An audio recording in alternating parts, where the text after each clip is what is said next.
Welcome to the Kvaris region, the next stop on our Phantasy Star Online New Genesis journey. This has been the game's best update so far, and more people are loving it now than ever before. But before we get into why it's so good, let's talk about why we're here in the first place. Story goes that Crawford has a friend named Ilma who lives in the Kvaris region who may have some ideas on how to repair and improve Central Cannon, which was damaged after a single shot. But there's a problem. Ilma is missing. So Crawford sends us to Kvaris to go find Ilma. It should also be noted that Kvaris used to be the seat of the capital, but they had to abandon it during the war with the dolls. In Kvaris, we run into Ilma's many siblings who are trying to find him on their own, but to no avail. With our help, they soon figure out that Ilma found a secret passage into the ruins of Lost Central. And luckily, we find Ilma alive in the one place no one had ever thought he would be. Ilma goes on to talk about how inside Lost Central are resources that can help us defeat Dark Falls, and, as you'd expect, we're not gonna get them without a fight. The story is short, sure, but it has an emotional and heartfelt conclusion that makes me feel the whole thing was worth it. Now that we're free to explore Kvaris, let's talk about the things they added to it. One thing they added is Sonic Riders, a floating board. It acts as another way to get around the region, and in the right conditions is actually faster than running. Much like a snowboard, it goes downhill really fast, but it has a lot of trouble going uphill.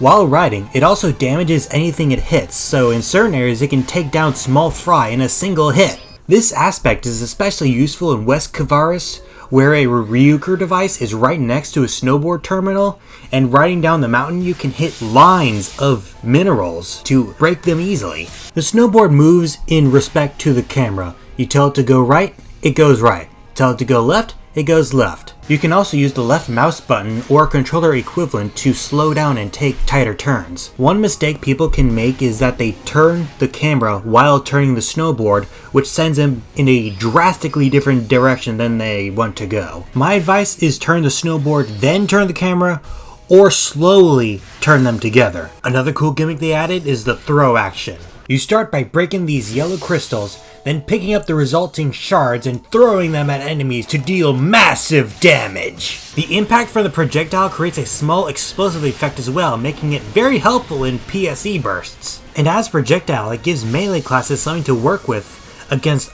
pesky flying bosses. Be careful when throwing though, you can miss your shot if your target jumps out of the way. It should also be noted that all throwable objects are shared by the room, so each one can only be used once. It's still a fun gimmick, and it is well utilized in the fight against Crocodilus. In this battle against an abnormally large crocodile, he sometimes throws bombs all over the place. You can pick up these bombs and throw them in his mouth to stop him from using the giant laser. Do this enough times and you can knock him down to the ground, which scatters ice shards all over the place. Throw these into his mouth to freeze his mouth open. Then when he tries to use the giant laser, it backfires and knocks him back down. See you later, Wallygator. Another cool combat gimmick is in Lost Central combat area. There's these large logs of ice with giant cracks in them. If you hit the cracks enough times, you can knock the whole massive ice down, dealing massive damage to all enemies in the area. All the bosses in Kvaris are cool. They are also fun to fight, including Snowruck, which has been rebalanced to be less annoying for melee classes and does not fly across half the region just to do a single attack. The bosses have a sort of rhythm to their attacks, which makes the battle flow feel more natural. All Dolls enemies have also been given the ability to teleport, and this ability is worked into their attack patterns so that if they have, say, a charge attack, they can stay in the same area without going way over there where no one can reach them. Or in some cases, to assault whatever character has their attention. It also helps when the average Sega employee decides to go hard and make the most slammin' boss music you've ever heard for a mid-boss fight.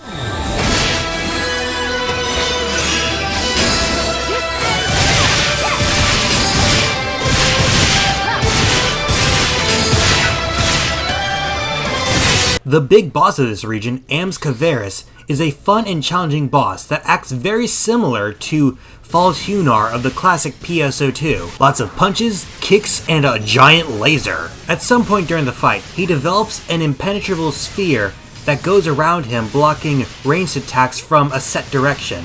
so ranged players will need to stay on their toes if they want to keep dealing good damage. One big benefit to urgent quests in Kvaris is that they now give you 3 level 3 soul capsules for the boss the urgent quest was for. Unfortunately for us melee bros, the title of this region, Frostal, is not an urgent quest boss, so we gotta get his capsules the hard way. The Kvaris region itself is incredible, spectacular, outstanding even. The scenery is breathtaking, the music is calming, the visual effects with the ice are just astounding. I never get tired of looking at it. There are even times where I just go around the region taking in the sights as a form of relaxation. I know people who are disappointed with how bland Aelio and Retem were, but are absolutely in love with Kvaris. Oh, speaking of seeing regions, another side feature that was added is the field race. You can race against your friends, or alone, like me, for the fastest time and the highest score. This game mode is not without rewards.